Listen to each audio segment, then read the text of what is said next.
Hello दोस्तों, कैसे हैं आप लोग। स्वागत है आपका हमारे चैनल शिवानी स्किल सीरीज में। और आज हम स्टार्ट करने वाले हैं एनसीईआरटी 360 डिग्री क्लास 6 to 12 जो कि शशि शरण सर के द्वारा दिया गया एक बहुत ही महत्वपूर्ण पुस्तक जो कि एनसीईआरटी का निचोड़ है दोस्तों।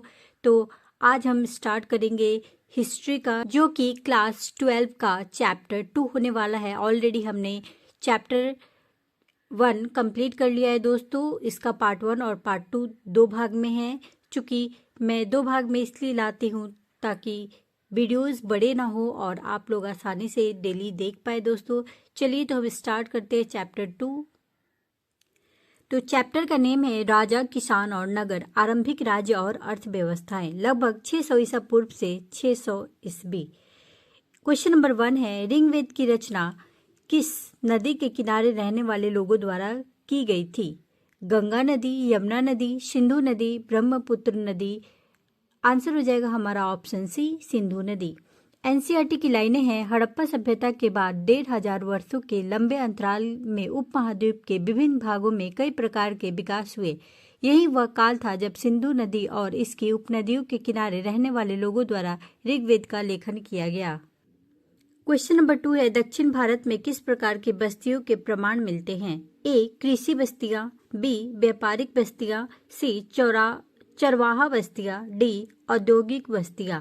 आंसर हो जाएगा हमारा ऑप्शन ए। एनसीईआरटी की लाइनें हैं, हड़प्पा सभ्यता के बाद 1500 वर्षों के लंबे अंतराल में उपमहाद्वीप के विभिन्न भागों में कई प्रकार के विकास हुए। यही वह काल था जब सिंधु नदी और इसकी उपनदियों के किनारे रहने वाले लोगों द्वारा ऋग्वेद का लेखन किया गया। उत्तर भारत, दक्कन पठार क्षेत्र और कर्नाटक जैसे उपमहाद्वीप के कई क्षेत्रों में कृषक बस्तियां अस्तित्व में आईं। साथ ही दक्कन और दक्षिण भारत के क्षेत्रों में चरवाहा बस्तियों के प्रमाण भी मिलते हैं। निम्नलिखित कथनों पर विचार करें। नंबर 1, हड़प्पा सभ्यता के हजारों साल बाद उत्तर भारत, दक्कन पठार क्षेत्र और कर्नाटक जैसे उपमहाद्वीप के कई क्षेत्रों में चरवाहा बस्तियों अस्तित्व में आई।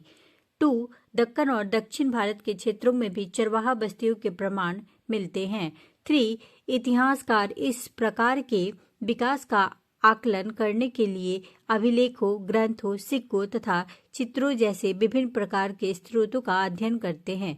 उपयुक्त में से कौन सा कथन असत्य है? ए, 1 और 3, बी, केवल 1, सी, 1, 2, 3, डी, इनमें से कोई नहीं। आंसर हो जाएगा हमारा ऑप्शन बी, केवल 1।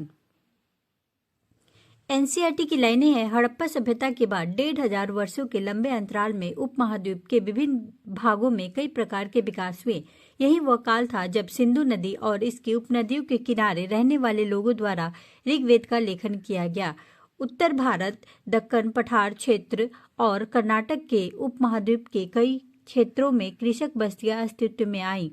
साथ ही दक्कन और दक्षिण भारत के क्षेत्रों में चरवाहा बस्तियों के प्रमाण भी मिलते हैं। ईसा पूर्व पहली सहस्त्राब्दी के दौरान मध्य और दक्षिण भारत में शवों के अंतिम संस्कार के नए तरीके भी सामने आए, जिनमें महापाषाण के नाम से ख्यात पत्थरों के बड़े बड़े ढांचे मिले हैं। कई स्थानों पर पाया गया है कि शवों के साथ विभिन्न प्रकार के लोहे से बने उपकरण और हथियारों को भी दफनाया गया था।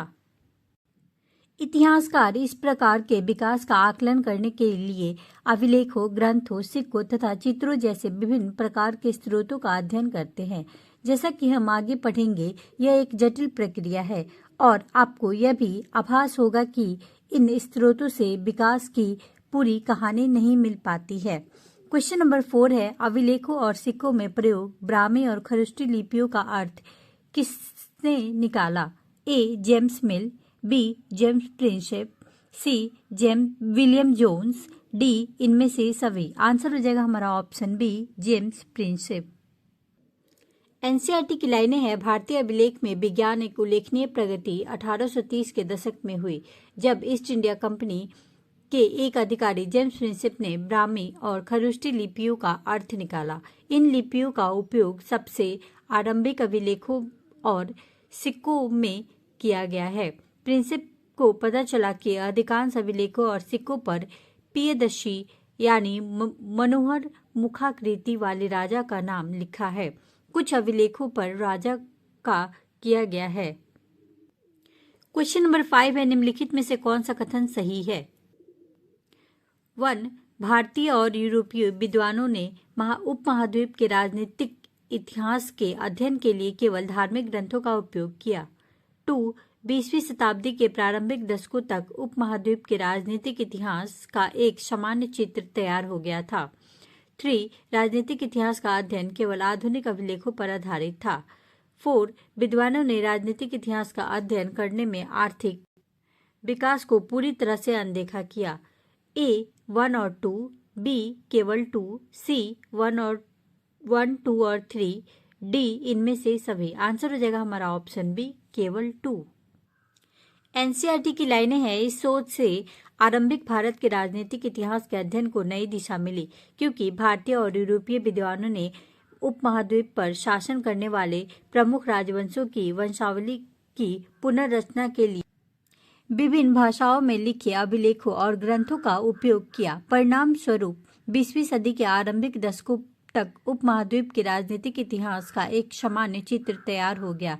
उसके बाद विद्वानों ने अपना ध्यान राजनीतिक इतिहास के संदर्भ की ओर लगाया और यह छीनबीन करने की कोशिश की कि क्या राजनीतिक परिवर्तन और आर्थिक तथा सामाजिक विकासों के बीच कोई संबंध था। शीघ्र ही यह आभास हो गया कि इनमें संबंध तो थे, लेकिन संभवतः सीधे संबंध हमेशा नहीं थे। क्वेश्चन नंबर 6 है, 6ठी शताब्दी ईसा पूर्व को भारतीय इतिहास के किस कारण महत्वपूर्ण परिवर्तनकारी काल माना जाता है? A. इस काल में संगठित धर्मों का पतन हुआ। B. इस काल में प्रारंभिक राज्यों, नगरों और सिक्कों का विकास हुआ। C. इस काल में ताम्रयुगीन सभ्यता का विकास हुआ। D. इस काल में भारतीय समाज पूरी तरह कृषि आधारित हो गया। आंसर हो जाएगा हमारा ऑप्शन बी, यानी इस काल में प्रारंभिक राज्यों, नगरों और सिक्कों का विकास हुआ। एनसीईआरटी की लाइनें हैं, आरंभिक इतिहास में 6ठी शताब्दी ईसा पूर्व को एक महत्वपूर्ण परिवर्तनकारी काल माना जाता है। इस काल को प्रायः आरंभिक राज्यों, नगरों, लोहे के बढ़ते प्रयोग और सिक्कों के विकास के साथ जोड़ा जाता है। इसी काल में बौद्ध तथा जैन सहित विभिन्न दार्शनिक विचारधाराओं का विकास हुआ। बौद्ध और जैन धर्म यानी अध्याय 4 के आरंभिक ग्रंथों में महाजनपद नाम से 16 राज्यों का उल्लेख मिलता है। क्वेश्चन नंबर 7 है, निम्नलिखित में से कौन से तत्व 6ठी शताब्दी ईसा पूर्व के प्रमुख विकास थे? 1. नगरों का विकास। 2. सिक्कों का बढ़ता उपयोग। 3. लोहे का बढ़ता प्रयोग। 4. संगठित साम्राज्य का उदय। ऑप्शन है केवल 1 और 2, B. केवल 3 और 4, C. केवल 1, 2 और 3, D. सभी 1, 2, 3 और 4। आंसर हो जाएगा हमारा ऑप्शन सी, यानी केवल 1, 2 और 3। आरंभिक भारतीय इतिहास में 6ठी शताब्दी ईसा पूर्व को एक महत्वपूर्ण परिवर्तनकारी काल माना जाता है। इस काल को प्रायः आरंभिक राज्यों, नगरों, लोहे के बढ़ते प्रयोग और सिक्कों के विकास के साथ जोड़ा जाता है। इसी काल में बौद्ध तथा जैन सहित विभिन्न दार्शनिक विचारधाराओं का विकास हुआ। बौद्ध और जैन धर्म के आरंभिक ग्रंथों के महाजनपद नाम से 16 राज्यों का उल्लेख मिलता है। यद्यपि महाजनपदों के नाम की सूची इन ग्रंथों में एक समान नहीं है, लेकिन वज्जी, मगध, कोशल, कुरु, पंचाल, गंधार और अवंती जैसे नाम प्रायः मिलते हैं।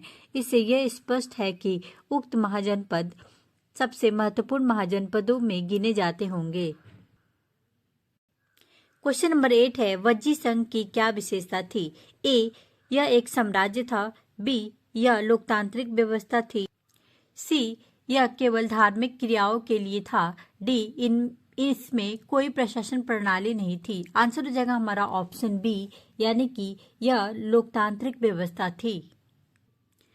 एनसीईआरटी की लाइनें हैं, अधिकांशतः महाजनपदों पर राजा का शासन होता था, लेकिन गण और संघ के नाम से प्रसिद्ध राज्यों में कई लोगों का समूह शासन लोकतांत्रिक व्यवस्था करता था। इस समूह का प्रत्येक व्यक्ति राजा कहलाता था। भगवान महावीर और भगवान बुद्ध इन्हीं गणों से संबंधित थे।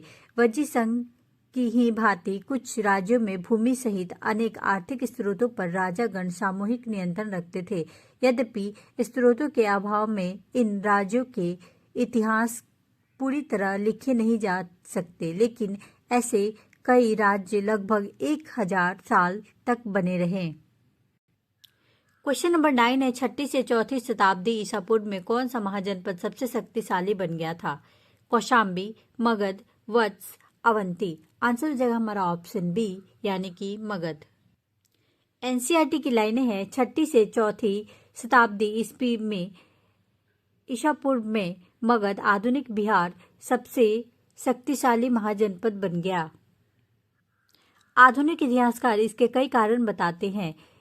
एक यह कि मगध में क्षेत्र में खेती की उपज खास तौर पर अच्छी होती थी।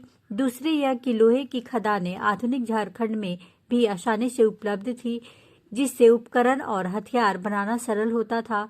जंगली क्षेत्रों में हाथी उपलब्ध थे, जो सेना के एक महत्वपूर्ण अंग थे। साथ ही गंगा और इसकी उपनदियों के आवागमन सस्ता व सुलभ होता था।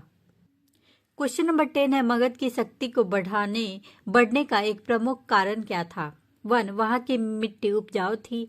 2. वहां विदेशी राजाओं का शासन था। 3. वहां पर व्यापार बहुत अधिक होता था। 4. लोहे की खदान की बहुलता।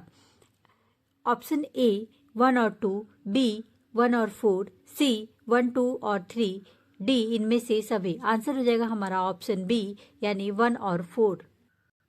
सेम डिस्क्रिप्शन है दोस्तों, आगे बढ़ते हैं। क्वेश्चन नंबर 11 है, मगध के किस प्रसिद्ध राजा को अत्यंत महत्वाकांक्षी शासक माना जाता है? ए अशोक, बी चंद्रगुप्त मौर्य, सी बिंबिसार, डी हर्षवर्धन। आंसर हो जाएगा हमारा ऑप्शन सी यानी कि बिंबिसार। एनसीईआरटी की लाइनें हैं, बौद्ध लेखकों ने मगध की महत्ता का कारण विभिन्न शासकों की नीतियों को बताया। इन लेखकों के अनुसार बिंबिसार, अजातशत्रु और महापद्मनंद जैसे प्रसिद्ध राजा अत्यंत महत्वाकांक्षी शासक थे और इनके मंत्री उनकी नीतियां लागू करते थे। क्वेश्चन नंबर 12 है, मौर्य साम्राज्य के इतिहास की रचना के लिए इतिहासकारों ने किस प्रकार के स्रोतों का उपयोग किया? ए केवल पुरातात्विक प्रमाण, बी केवल साहित्यिक प्रमाण, सी पुरातात्विक, साहित्यिक एवं अभिलेखीय प्रमाण, डी केवल अभिलेखीय प्रमाण। आंसर हो जाएगा हमारा ऑप्शन सी यानी पुरातात्विक, साहित्यिक और अभिलेखीय प्रमाण। एनसीईआरटी की लाइनें हैं, मौर्य साम्राज्य के इतिहास की रचना के लिए इतिहासकारों ने विभिन्न प्रकार के स्रोतों का उपयोग किया। इनमें पुरातात्विक प्रमाण भी शामिल हैं। विशेषतया मूर्तिकला। मौर्यकालीन इतिहास के पुनर्निर्माण हेतु समकालीन रचनाएं भी मूल्यवान सिद्ध हुई हैं, जैसे चंद्रगुप्त मौर्य के दरबार में आए यूनानी राजदूत मेगास्थनीज द्वारा लिखा गया विवरण आज के कुछ अंश ही उपलब्ध हैं। एक और स्रोत जिसका उपयोग प्रायः किया जाता है वह है अर्थशास्त्र। संभवतः इसके आगे भी कुछ भागों की रचना कौटिल्य या वह है अर्थशास्त्र। संभवतः उसके कुछ भागों की रचना कौटिल्य या चाणक्य ने की थी, जो चंद्रगुप्त के मंत्री थे। साथ ही मौर्य शासकों का उल्लेख परवर्ती जैन, बौद्ध और पौराणिक ग्रंथों तथा सांस्कृतिक वाङ्मय में भी मिलता है। यद्यपि उक्त साक्ष्य बड़े उपयोगी हैं, लेकिन पत्थरों और स्तंभों पर मिले अशोक के अभिलेख प्रायः सबसे मूल्यवान स्रोत माने जाते हैं। क्वेश्चन नंबर 13 है, चंद्रगुप्त मौर्य के दरबार में आए हुए यूनानी राजदूत का नाम क्या था? Strabo, Herodotus, Megasthenes, Pliny. Answer हो जाएगा हमारा मेगास्थनीज। एनसीईआरटी की लाइनें हैं, मौर्य साम्राज्य के इतिहास की रचना के लिए इतिहासकारों ने विभिन्न प्रकार के स्रोतों का उपयोग किया। इनमें पुरातात्विक प्रमाण भी शामिल हैं। विशेषतया मूर्तिकला। मौर्यकालीन इतिहास के पुनर्निर्माण हेतु समकालीन रचनाएं भी मूल्यवान सिद्ध हुई हैं, जैसे चंद्रगुप्त मौर्य के दरबार में आए यूनानी राजदूत मेगास्थनीज द्वारा लिखा गया विवरण आज के कुछ अंश ही उपलब्ध हैं। और एक और स्रोत जिसका उपयोग प्रायः किया जाता है वह है अर्थशास्त्र। क्वेश्चन नंबर 14 है, अर्थशास्त्र ग्रंथ की रचना किसने की थी? ए अशोक, बी बिंदुसार, सी चाणक्य, डी कालिदास। आंसर हो जाएगा हमारा ऑप्शन सी चाणक्य। एनसीईआरटी की लाइनें हैं, संभवतः इसके कुछ भागों की रचना कौटिल्य या चाणक्य ने की थी, जो चंद्रगुप्त के मंत्री थे। साथ ही मौर्य शासकों का उल्लेख परवर्ती जैन, बौद्ध और पौराणिक ग्रंथों तथा संस्कृत वाङ्मय में भी मिलता है। यद्यपि उक्त साक्ष्य बड़े उपयोगी हैं, लेकिन पत्थरों और स्तंभों पर मिले अशोक के अभिलेख प्रायः सबसे मूल्यवान स्रोत माने जाते हैं। क्वेश्चन नंबर 15 है, मौर्य शासन का उल्लेख किन ग्रंथों से मिलता है? ए जैन, बौद्ध और पौराणिक ग्रंथों में, बी वेदों में, सी रामायण और महाभारत में, डी तंत्र ग्रंथों में। आंसर हो जाएगा हमारा ऑप्शन ए। और सेमी डिस्क्रिप्शन है दोस्तों। चलिए तो क्वेश्चन नंबर 16 है, मौर्य साम्राज्य के 4 प्रांतीय केंद्र कौन कौन से थे? ए पाटलिपुत्र, तक्षशिला, काशी, मगध। बी तक्षशिला, उज्जैनी, तोसली, स्वर्णगिरी। सी प्रयाग, उज्जैनी, नालंदा, स्वर्णगिरी। डी तोसली, कांची, तक्षशिला, पाटलिपुत्र। आंसर हो जाएगा हमारा ऑप्शन बी, यानी तक्षशिला, उज्जैनी, तोसली, स्वर्णगिरी। एनसीईआरटी की लाइनें हैं, मौर्य साम्राज्य के 5 प्रमुख राजनीतिक केंद्र थे। राजधानी पाटलिपुत्र और 4 प्रांतीय केंद्र तक्षशिला, उज्जैनी, तोसली और स्वर्णगिरी। इन सबका उल्लेख अशोक के अभिलेखों में किया गया है। यदि अब हम इन अभिलेखों की परीक्षण करें तो पता चलता है कि आधुनिक पाकिस्तान के पश्चिमोत्तर सीमांत प्रांत से लेकर आंध्र प्रदेश, उड़ीसा और उत्तराखंड तक हर स्थान पर एक जैसे संदेश उत्कीर्ण किए गए थे। क्या इतने विशाल साम्राज्य की प्रशासनिक व्यवस्था समान रही होगी? इतिहास में इस निष्कर्ष पर पहुंचे हैं कि ऐसा संभव नहीं था। क्वेश्चन नंबर 17 है, अशोक के अभिलेख के अनुसार प्रशासनिक संदेश कहां तक उत्कीर्ण किए गए थे? ए केवल मगध में, बी केवल गंगा के मैदानी क्षेत्रों में, सी पश्चिमोत्तर पाकिस्तान से लेकर आंध्र प्रदेश, उड़ीसा और उत्तराखंड तक, डी केवल दक्षिण भारत में। आंसर हो जाएगा हमारा ऑप्शन सी। सेमी डिस्क्रिप्शन है दोस्तों। क्वेश्चन नंबर 18 है, मेगास्थनीज के अनुसार मौर्य साम्राज्य में सैनिक गतिविधि के संचालन के लिए कितनी उप समितियां थी? 4, 5, 6, 7। आंसर हो जाएगा हमारा ऑप्शन सी, यानी 6। एनसीईआरटी की लाइनें हैं, मौर्य साम्राज्य के 5 प्रमुख राजनीतिक केंद्र थे। राजधानी पाटलिपुत्र और 4 प्रांतीय केंद्र तक्षशिला, उज्जैनी, तोसली और स्वर्णगिरी। इन सबका उल्लेख अशोक के अभिलेख में किया गया है। मेगास्थनीज के अनुसार मौर्य साम्राज्य में सैनिक गतिविधियों के संचालन के लिए 6 उप समितियां थीं, जो नौसेना, पैदल सेना, घुड़सवार, रथ सेना, हाथी सेना और सैन्य परिवहन के लिए जिम्मेदार थीं। यदि हम अभिलेखों का परीक्षण करें तो पता चलता है कि आधुनिक पाकिस्तान के पश्चिमोत्तर सीमांत से लेकर आंध्र प्रदेश, उड़ीसा और उत्तराखंड तक हर स्थान पर एक जैसे संदेश उत्कीर्ण किए गए थे।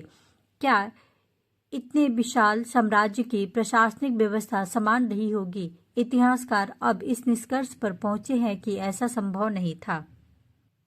क्वेश्चन नंबर 19 है, अशोक ने अपने साम्राज्य को अखंड बनाए रखने के लिए किसका उपयोग किया? सैन्य विजय, धार्मिक कट्टरता, धर्म का प्रचार, व्यापारिक मार्गों का विस्तार। आंसर हो जाएगा ऑप्शन सी, धर्म का प्रचार। एनसीईआरटी की लाइनें हैं, अशोक ने अपने साम्राज्य को अखंड बनाए रखने का प्रयास किया। ऐसा उन्होंने धर्म के प्रचार द्वारा भी किया। जैसा कि हमने अभी ऊपर पढ़ा, धर्म के सिद्धांत बहुत ही साधारण और सार्वभौमिक थे। अशोक के अनुसार धर्म के माध्यम से लोगों का जीवन इस संसार में और इसके बाद के संसार में अच्छा रहेगा। धर्म के प्रचार के लिए धर्म महामात नाम से विशेष अधिकारियों की नियुक्ति की गई।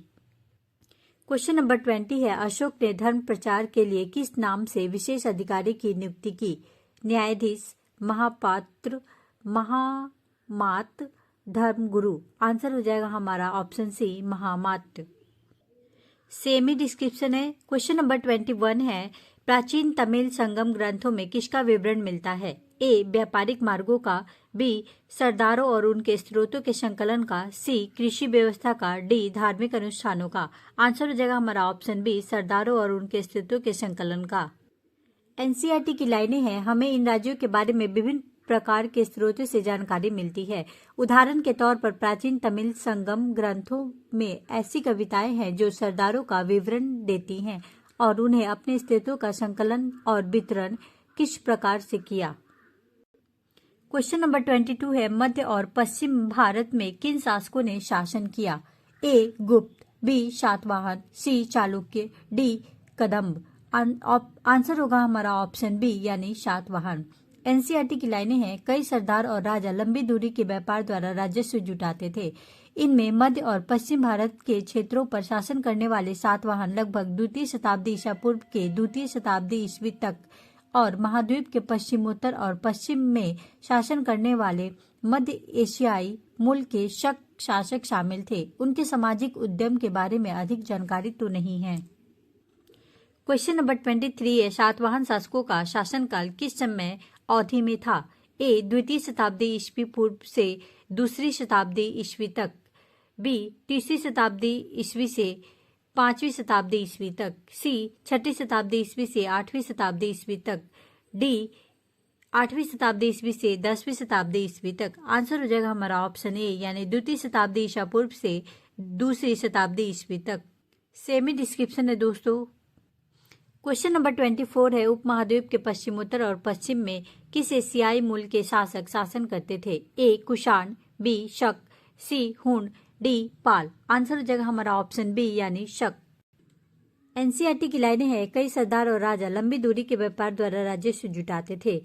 इनमें मध्य और पश्चिम भारत के क्षेत्रों पर शासन करने वाले सातवाहन और उपमहाद्वीप के पश्चिमोत्तर और पश्चिम में शासन करने वाले मध्य एशियाई मूल के शक शासक भी शामिल थे। उनके सामाजिक उद्गम के बारे में अधिक जानकारी तो नहीं है, लेकिन जैसा कि हम सातवाहन शासकों के बारे में अध्ययन 3 में पढ़ेंगे कि एक बार सत्ता में आने के बाद उन्हें ऊंचे सामाजिक अस्तित्व का दावा कई प्रकार से किया। क्वेश्चन नंबर 25 है, निम्न में से किस शासक ने राजाओं के लिए उच्च स्थिति प्राप्त करने के लिए देवी देवताओं के साथ जुड़ने के लिए अच्छा उदाहरण प्रस्तुत किए? ए, गुप्त। बी, शक। सी, कुषाण। डी, मौर्य। आंसर हो जाएगा हमारा ऑप्शन सी, यानी कुषाण। एनसीईआरटी की लाइनें हैं, राजाओं के लिए उच्च स्थिति प्राप्त करने का एक साधन विभिन्न देवी देवताओं के साथ जुड़ना था। मध्य एशिया से लेकर पश्चिमोत्तर भारत तक शासन करने वाले कुषाण शासकों ने लगभग प्रथम शताब्दी ईसा पूर्व से प्रथम शताब्दी ईस्वी तक इस उपाय का सबसे अच्छा उदाहरण प्रस्तुत किया। कुषाण इतिहास की रचना अभिलेखों और साहित्य परंपरा के माध्यम से की गई। जिस प्रकार के राजधर्म को कुषाण शासकों ने प्रस्तुत करने की इच्छा की, उसका सर्वोत्तम प्रमाण उनके सिक्कों और मूर्तियों से प्राप्त होता है। क्वेश्चन नंबर 26 है, उत्तर प्रदेश में मथुरा के पास किस शासक वंश की विशालकाय मूर्तियां मिली हैं? ए, मौर्य। बी, कुषाण। सी, गुप्त। डी, सातवाहन। आंसर हो जाएगा हमारा ऑप्शन बी, कुषाण। एनसीईआरटी की लाइनें हैं, उत्तर प्रदेश में मथुरा के पास माठ के एक देवस्थान पर कुषाण शासकों की विशालकाय मूर्तियां लगाई गई थी। अफगानिस्तान में एक देवस्थान पर भी इसी प्रकार की मूर्तियां मिली हैं। कुछ इतिहासकारों का मानना है कि इन मूर्तियों के जरिए कुषाण स्वयं को देवतुल्य प्रस्तुत करते थे। क्वेश्चन नंबर 27 है, कुषाण शासकों ने अपने नाम के आगे कौन सा विशेषण लगाया था? ए, चक्रवर्ती। बी, देवपुत्र। सी, महाराजाधिराज। डी, धर्मराज। आंसर हो जाएगा हमारा ऑप्शन बी, देवपुत्र। एनसीईआरटी की लाइनें हैं, उत्तर प्रदेश में मथुरा के पास माठ के एक देवस्थान पर कुषाण शासकों की विशालकाय मूर्तियां लगाई गई थी। अफगानिस्तान में एक देवस्थान पर भी इसी प्रकार की मूर्तियां मिली हैं। कुछ इतिहासकारों का मानना है कि इन मूर्तियों के जरिए कुषाण स्वयं को देवतुल्य प्रस्तुत करना चाहते थे। कई कुषाण शासकों ने अपने नाम के आगे देवपुत्र की उपाधि भी लगाई थी। संभवतः वे उन चीनी शासकों से प्रेरित हुए होंगे जो स्वयं को स्वर्गपुत्र कहते थे। क्वेश्चन नंबर 28 है, देवपुत्र उपाधि धारण करने की परंपरा कहाँ से प्रेरित थी? ए, यूनानी शासकों से। बी, भारतीय ब्राह्मणों से। सी, चीनी शासकों से। डी, रोमन सम्राटों से। आंसर हो जाएगा ऑप्शन सी, यानी चीनी शासकों से। सेमी डिस्क्रिप्शन है दोस्तों, आगे बढ़ते हैं। क्वेश्चन नंबर 29 है, गुप्त साम्राज्य किन पर निर्भर था? व्यापारियों पर, ब्राह्मणों पर, सामंतों पर, शूद्रों पर। आंसर हो जाएगा ऑप्शन सी, सामंतों पर। एनसीईआरटी की लाइनें हैं, 4वीं शताब्दी ईस्वी में गुप्त साम्राज्य सहित कई बड़े साम्राज्यों के साक्ष्य मिलते हैं। इनमें से कई साम्राज्य सामंतों पर निर्भर थे। अपना निर्वाह स्थानीय संसाधनों द्वारा करते थे, जिसमें भूमि पर नियंत्रण भी शामिल था। क्वेश्चन नंबर 30 है, निम्न कथनों पर विचार करें। 1. मध्य एशिया से लेकर पश्चिमोत्तर भारत तक शासन करने वाले कुषाण शासकों ने देवी देवताओं से जुड़ने का सबसे अच्छा उदाहरण प्रस्तुत किया। 2. कुषाण शासकों ने मूर्तियों के जरिए स्वयं को देवतुल्य प्रस्तुत करना चाहते थे। 3. राजधर्म को गुप्त शासकों ने प्रस्तुत करने की इच्छा की, उसका सर्वोत्तम प्रमाण उनके सिक्कों और मूर्तियों से प्राप्त होता है। 4. कुषाण शासकों ने चीनी शासकों से प्रेरित होकर स्वयं को स्वर्गपुत्र कहते थे। उपयुक्त में से कौन सा कथन सत्य है?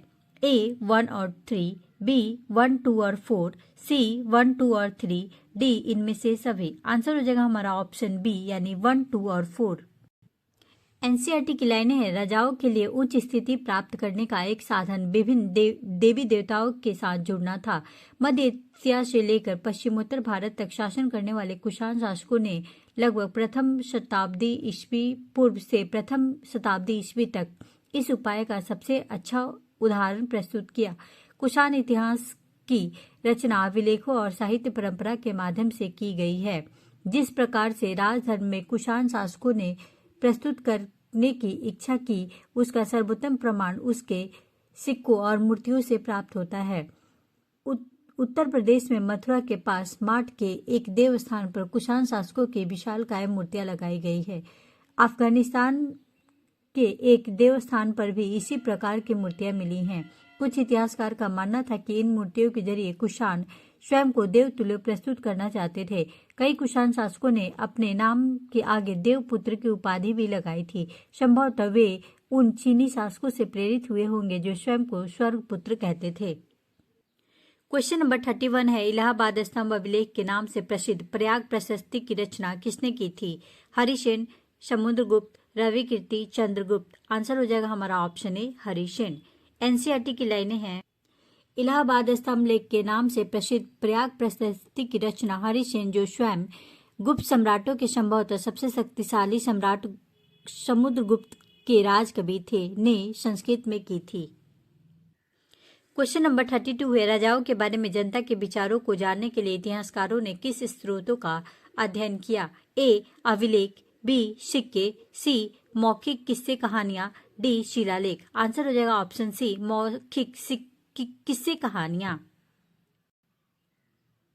एनसीईआरटी की लाइनें हैं, इतिहासकारों ने इसका निराकरण करने का प्रयास किया। उदाहरण के तौर पर जातक और पंचतंत्र जैसे ग्रंथों में वर्णित कथाओं की समीक्षा करके इतिहासकारों ने पता लगाया कि इनमें से अनेक कथाओं के स्रोत मौखिक किस्से कहानियां हैं, जिन्हें बाद में लिपिबद्ध किया गया होगा। जातक कथाएं पहली सहस्त्राब्दी ईस्वी के मध्य में पाली भाषा में लिखी गई। क्वेश्चन नंबर 33 है, गंदतिंदु जातक नामक कहानी में किस प्रकार के राजा का वर्णन किया गया है? ए न्यायप्रिय राजा, बी कुशाग्र राजा, सी क्रूर राजा, डी दयालु राजा। आंसर हो जाएगा ऑप्शन सी क्रूर राजा। एनसीईआरटी की लाइनें हैं, गंदतिंदु जातक नामक एक क्रूर राजा की कहानी में बताया गया है कि एक कुटिल राजा की प्रजा किस प्रकार से दुखी रहती है।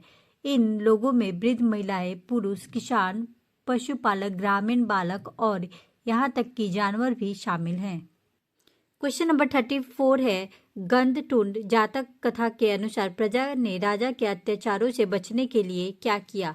ए राजा के खिलाफ बगावत कर दी, बी राजा के पास अपनी शिकायत दर्ज करवाई, सी जंगल में बसने चली गई, डी पड़ोसी राज्य में शरण ले ली। आंसर हो जाएगा ऑप्शन सी जंगल में बसने चली गई। जब राजा अपनी पहचान बदलकर प्रजा के बीच में यह पता लगाने गया कि लोग उसके बारे में क्या सोचते हैं, तो एक एक कर सबने अपने मुखों से राजा के लिए भला बुरा कहा।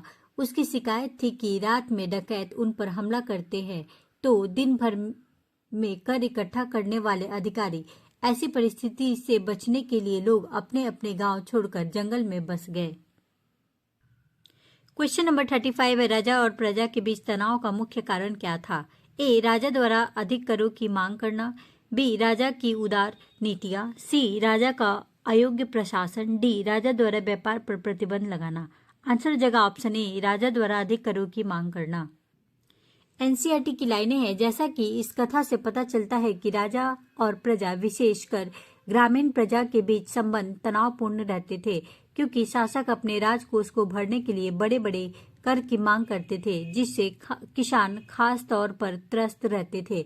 इस जातक कथा से पता चलता है कि इस संकट से बचने के लिए एक उपाय जंगल की ओर भाग जाना होता था। इसी बीच करों की बढ़ती मांग को पूरा करने के लिए किसान ने उपज बढ़ाने और उपाय ढूंढने शुरू किए। क्वेश्चन नंबर 36 है, पूर्वोत्तर और मध्य पर्वतीय क्षेत्रों में रहने वाले किसानों ने किस कृषि उपकरण का अधिक उपयोग किया? ए हल, बी कुदाल, सी दरांती, डी खुरपी। आंसर हो जाएगा ऑप्शन बी यानी कुदाल। एनसीईआरटी की लाइनें हैं, पंजाब और राजस्थान जैसे अर्ध शुष्क जमीन वाले क्षेत्र में लोहे के फाल वाले हल का प्रयोग 20वीं सदी में शुरू हुआ। जो किसान उपमहाद्वीप के पूर्वोत्तर और मध्य पर्वतीय क्षेत्रों में रहते थे उन्हें खेती के लिए कुदाल का प्रयोग किया, जो ऐसे इलाके से के लिए कहीं अधिक उपयोगी था। तो दोस्तों हम यहीं पे एंड करते हैं और इसका पार्ट 2 लेकर आएंगे दोस्तों। चलिए तो मिलते हैं नेक्स्ट सेशन में, तब तक के लिए bye bye, take care. And दोस्तों अगर आप लोगों को मेरी ये वीडियोस, मेरी ये थॉट्स पसंद आती हो तो प्लीज़ एक लाइक, शेयर एंड सब्सक्राइब जरूर कर दीजिएगा।